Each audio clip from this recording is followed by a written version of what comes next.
Eu sou a diaconisa Esther. Estou aqui para ministrar a 17ª aula do curso Firmando Raízes Cristãs sobre o nosso doutrinal de 31 pontos. Esses pontos que nós cremos, estudamos e ensinamos, pautado na palavra de Deus. E a nossa lição de hoje é sobre a lei dos 10 mandamentos e a sua vigência. A palavra do Senhor fala em Romanos 7, versículo 12, assim: e assim a lei é santa e o mandamento do Senhor é santo, justo e bom. Os 10 mandamentos, o que é os 10 mandamentos? Tá? Há uma confusão sobre duas leis, a lei moral e a lei cerimonial. E hoje nós, especificamente sobre a lei moral, a lei dos 10 mandamentos e a sua vigência, também conhecida como lei de Deus, lei moral de Deus. Por que lei moral de Deus? Porque ela revela o caráter santo e sintetiza os 10 mandamentos, sintetiza para todos nós a vontade de Deus em 10 mandamentos.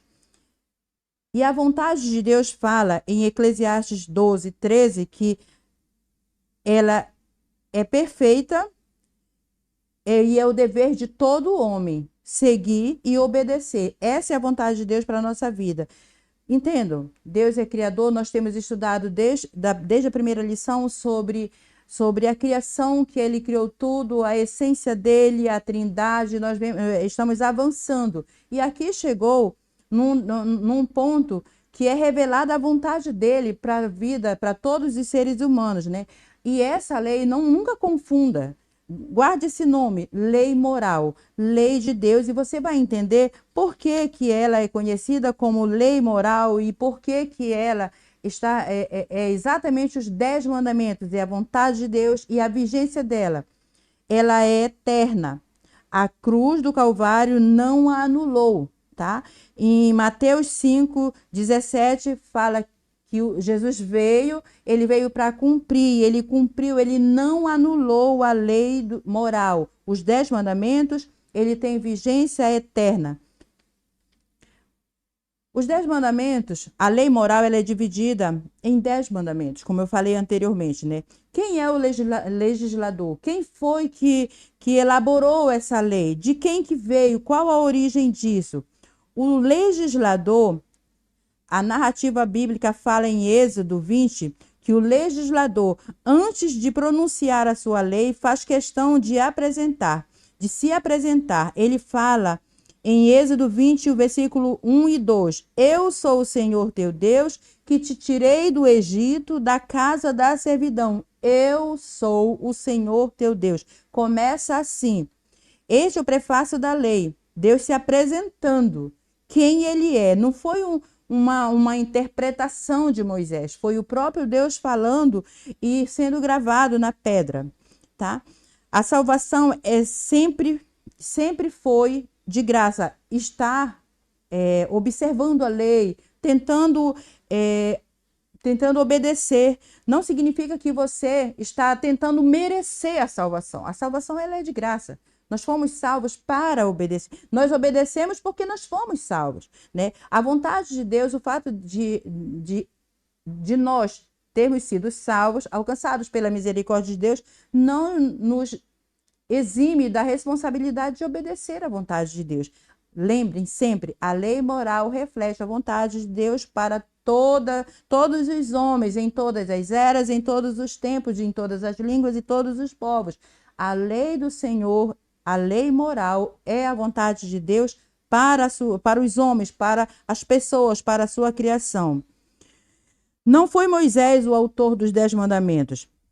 Eles são autoria do Deus triuno. Lembra que a segunda lição, se eu não me engano, foi ministrada pelo presbítero Hélio e fala da trindade divina, né? Essa trindade, eles se reuniram e elaboraram a lei, tá? A expressão o Senhor teu Deus, presente no versículo 2 do capítulo 20 de Êxodo, e que se repete por mais 4 vezes no capítulo, faz-nos saber que autoridade há por trás dos 10 mandamentos. O autor do livro do Êxodo não está relacionando nem relatando alguns conselhos práticos, né? Ele apenas recebeu e trouxe e apresentou o que Deus tinha instituído para o seu povo. E aqui nós vamos agora esmiuçar, tá? Se são leis, vocês já entenderam que a lei moral é a lei de Deus, né? É a vontade de Deus expressa para o homem, tá? Ela é eterna. E agora nós vamos conhecer passo a passo. O nome 10 mandamentos é o decálogo, porque são 10 mandamentos. E nós vamos esmiuçar um a um nesse momento.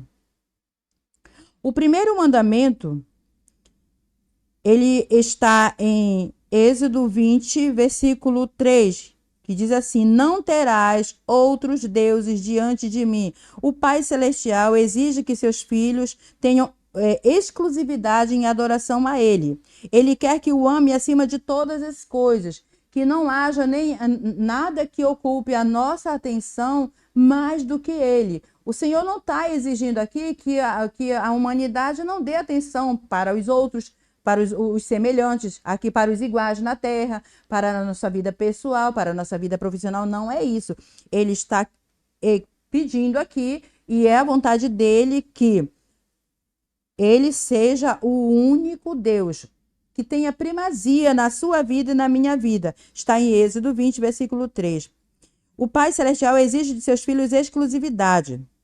Quer que o ame acima de todas as coisas. Por isso, não precisam adorar o sol, a lua, as estrelas, para desobedecerem a esse mandamento. Basta dar em primeiro lugar suas vidas em qualquer área. Qualquer área que se nós dermos mais atenção do que a vontade de Deus, do que ao nosso próprio Deus, nós estamos transformando essa outra coisa, esse outro item, essa outra área em um Deus. Aquilo que atrai mais a nossa atenção, e isso é apresentado aqui como uma substituição de Deus. E a vontade de Deus é que ele tenha prioridade, tenha primazia sobre a nossa adoração, que não existe outro Deus, nem no céu, nem na terra, nem no mar, nem nas profundezas. Nunca houve, nem haverá um Deus como nós, como o nosso Deus, tá? E ele aconselha que não terás outros deuses diante de mim. Esse é o primeiro. Então, nunca permita que algo aprenda mais a sua atenção do que o próprio Deus.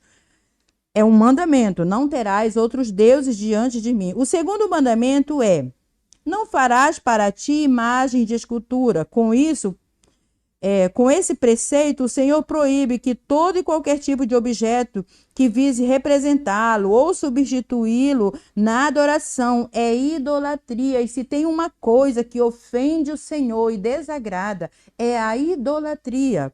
Quando ele diz aqui no segundo mandamento: não farás para ti imagem de escultura de forma alguma. Não precisa ter aquela figura, aquela imagem para representar alguma coisa. Não precisa. Ele é o Deus e ele não quer que nós tenhamos nenhum objeto, de qualquer forma que seja, para utilizá-lo como ponto, sinal de adoração, até representação dele aqui na terra. Não precisa, tá? O terceiro mandamento é: não tomarás o nome do Senhor teu Deus em vão. O nome de alguém representa o seu caráter e a sua reputação. Honrar o nome de Deus é respeitar quem ele é e o que ele faz, tá? Respeitar quem ele é e o que ele faz. Não tomar o nome do Senhor em vão. Eu juro né? É porque aí vai usando o nome de Deus onde não há necessidade. É errado e é contra a vontade de Deus, porque o terceiro mandamento diz: não tomarás o nome do Senhor teu Deus em vão, tá? Este preceito nos faz lembrar que devemos ter reverência e temor diante do Senhor, o Deus de todo o universo, né? Nós não podemos invocar o nome do Senhor por qualquer coisa. Sabe aquela pessoa que você reverencia, que você não chama em qualquer lugar? Vamos pensar numa pessoa assim, numa autoridade numa escala bem menor, tá? No juiz da cidade, por exemplo, você não vai chamar o juiz para vir aqui resolver uma bronca com a sua vizinha. Não, é todo um processo, mesmo ele sendo humano. Imagina Deus, que é soberano, o criador de todas as coisas, e ele diz: não tomar o santo nome do Senhor em vão. Só clame ao Senhor quando realmente precisar, quando houver necessidade. É vontade de Deus, é mandamento, é a terceira lei do decálogo. E o quarto mandamento? Lembra-te do dia do sábado para santificar. Está em Êxodo 20, versículo 8 a 10. Desde a criação, Deus estabeleceu o dia especial para o descanso físico, mental e espiritual do ser humano, isto é, o 7º dia da semana. Há uma confusão aqui. Muitos dizem que não obedecem e não consideram, porque Jesus não ressuscitou no sábado. Não é essa a questão, é desde a criação. O sábado foi feito para o descanso do homem.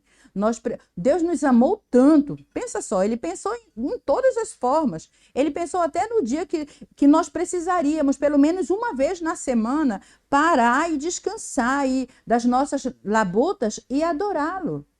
É o sábado que nós nos deleitamos no Senhor. Nós buscamos falar com ele na correria do dia a dia, é meio difícil. A gente, não que nós deixemos de orar, não é, mas a nossa atenção ela é muito dividida, né? Mas aqui é um dia, e o santo sábado é o 4º mandamento, é lei do Senhor. Lembre de santificá-lo. Isso está em Êxodo 20, versículo 8 a 11. E lembrando que lá no começo nós falamos, o Senhor Jesus, ele não veio anular essa lei. Ele veio e ele cumpriu, tá? A nossa reflexão, este deve ser... Cadê? Um dia de reflexão. Eu lembro que tu vai editar isso aqui, tá? Este deve ser um dia de reflexão e devoção, um tempo dedicado para a comunhão com o Criador e com a sua criação, sabe? É o dia que a gente tira para se conectar com Ele. Nós precisamos disso, né? Se nós deixamos de tirar esse dia, eu posso então tirar qualquer dia. Não, o Senhor, Ele fez e Ele abençoou e Ele santificou o sábado. Você não pode, por conta própria, escolher qualquer dia, porque há algumas orientações que, segundo um pastor da nossa igreja, fala fora da orientação. Eu vou escolher qualquer dia. É válido? Não. A palavra do Senhor fala que é o sábado. O sábado é o 4º mandamento. Lembra-te do dia do sábado para o santificar. Agora nós vamos para o 5º mandamento. Começa aqui os relacionamentos. Do 1º até o 4º, que é o nosso relacionamento com Deus, está voltado para a nossa comunhão com Deus, a adoração, a comunhão, o cuidado, e o temor e o respeito. Agora, a partir do 5º, ele vai avançando, vai mudar de direcionamento, não foge da vontade de Deus de jeito nenhum. O 5º mandamento fala assim: honra a teu pai e a tua mãe. Aí, no decorrer do versículo fala em Êxodo 20, 12, para que se prolongue teus dias na terra. Essa ordem nos ensina mais do que simplesmente obedecer aos pais, pois obedecer é mais fácil que honrar. Pode-se odiar alguém e ainda assim obedecê-lo, mas impossível honrar alguém sem o amar. Além disso, esse preceito nos ensina a respeitar e cuidar amorosamente dos idosos. Tá? Amar e honrar. Ter cuidado, porque os pais, eles geram filhos, geralmente na fase jovem, né? Na flor da idade, na juventude. E aí eles crescem, os filhos precisam amar e honrar e respeitar pai e mãe. É um mandamento com promessa, inclusive é o 1º mandamento com promessa, né? Amar e honrar. Amar e honrar. Cuidar. Lembrar que um dia eles deram a vida para gerar, criaram, deram todo, se gastaram, se entregaram. E não podem ser abandonados de qualquer forma. Eles precisam ser amados e cuidados e honrados. Eles precisam ser amados, cuidados e honrados pelos seus filhos. É mandamento do Senhor. Você pode conquistar tudo na tua vida, mas se você largar os seus pais e não cuidar dele, você está desobedecendo o mandamento do Senhor, tá? Nunca esqueça disso. O sexto mandamento é: não matarás. A vida humana é presente de Deus, o Senhor da vida. Somente Ele tem autoridade para tirá-la. Ninguém pode matar, seja qual for o motivo, um outro ser humano. Acidentes acontecem, mas aquilo que é pensado no calor da ira, do furor, ninguém tem o direito de tirar a vida de ninguém. É mandamento do Senhor, é o sexto mandamento: não matarás, tá? Não matarás. O sétimo mandamento: não adulterarás. Essa prescrição divina diz respeito à preservação do casamento e, consequentemente, da família. Na Bíblia, o casamento é algo santo e inviolável. Não adulterarás.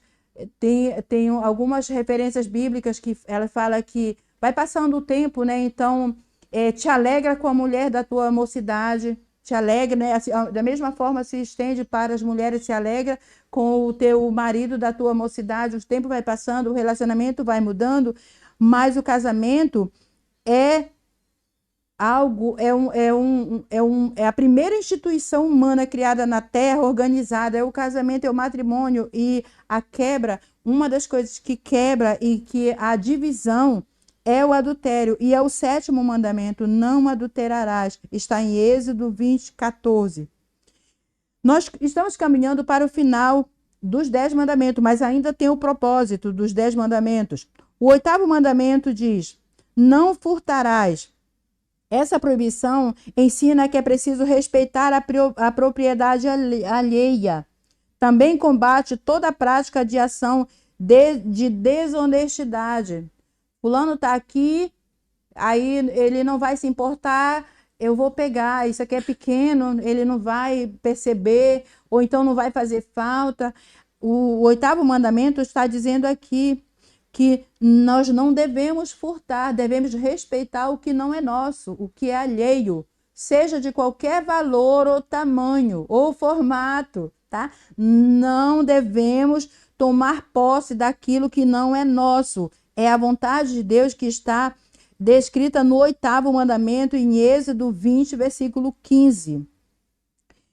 Seguindo o nono mandamento: não dirás falso testemunho. Está em Êxodo 20:16. Falar uma mentira sobre alguém a fim de prejudicá-lo é coisa perversa. Daí a proibição, tá? Não dirás falso testemunho, não acusar algo que você não viu, que está errado, que você pensou está errado. Nós não podemos falar. Falso testemunho é uma violência emocional, uma violência que denigre a imagem dos outros, e é mandamento do Senhor que nós não devemos fazer de forma nenhuma, tá? E o 10º mandamento: não cobiçarás. Aí fala: a mulher do teu próximo, o animal do teu próximo, as coisas do teu próximo, não cobiçarás. Êxodo 20:17. Além de combater o desejo desenfreado de possuir o que pertence ao outro, em essência, esse mandamento diz respeito aos pecados interiores, coração e mente. Sentimentos, pensamentos e desejos pecaminosos, coração e mente. A Bíblia fala que quando uma pessoa chega a fazer algo, ela já pensou, já nasceu no coração.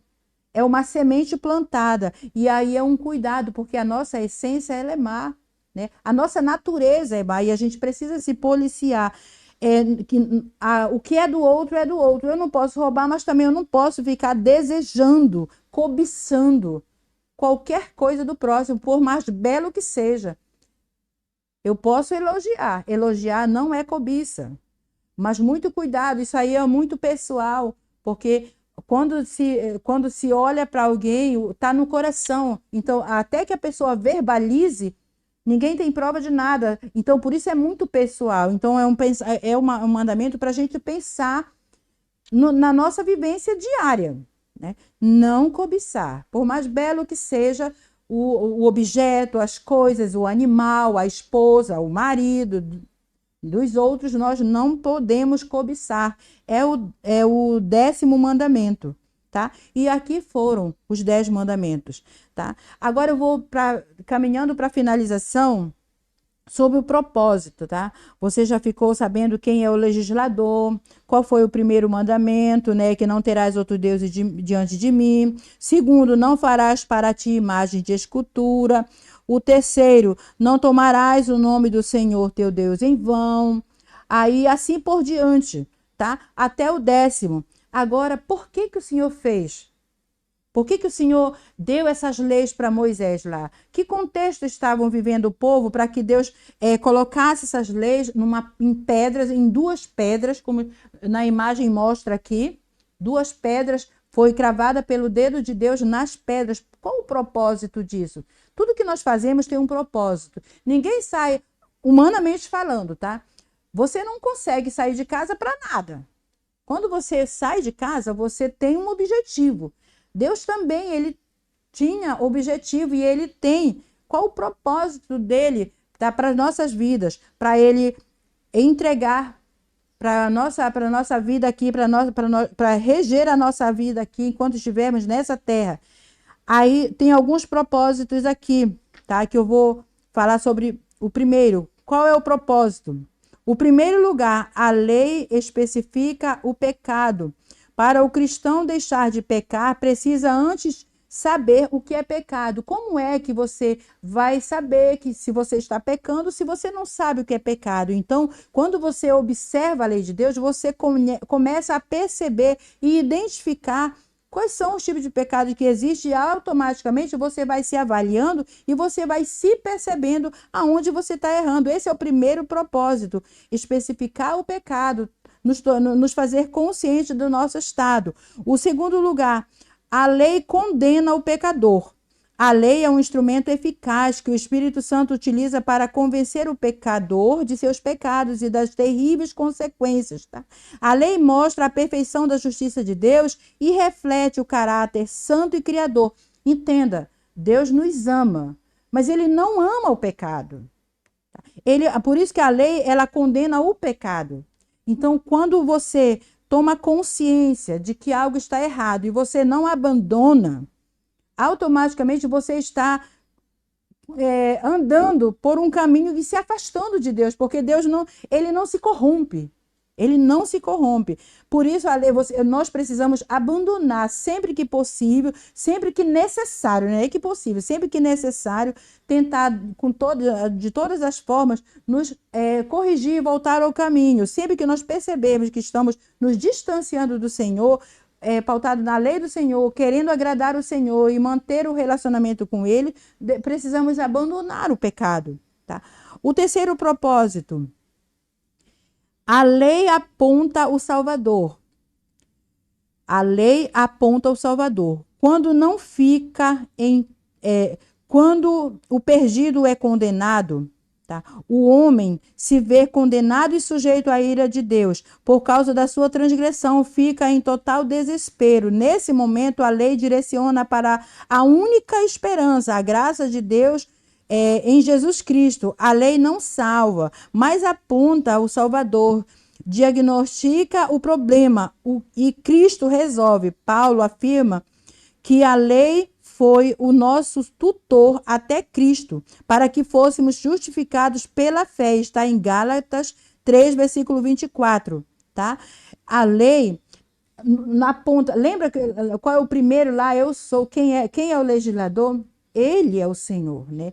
E a lei, ela aponta para ele, para o caminho, que existe alguém que não quis só impor a vontade dele, mas ele apresentou-se e entregou-se por amor, né? E ele nos resgata.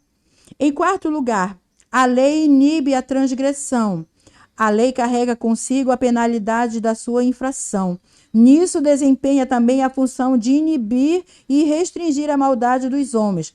Esse aspecto se aplica a todas as pessoas, crentes e incrédulas. É fundamental para a construção de uma sociedade justa e ordenada, pois forma um consciente coletivo e funciona como uma espécie de freio contra a criminalidade. Sobre esse aspecto da lei, Paulo, tá?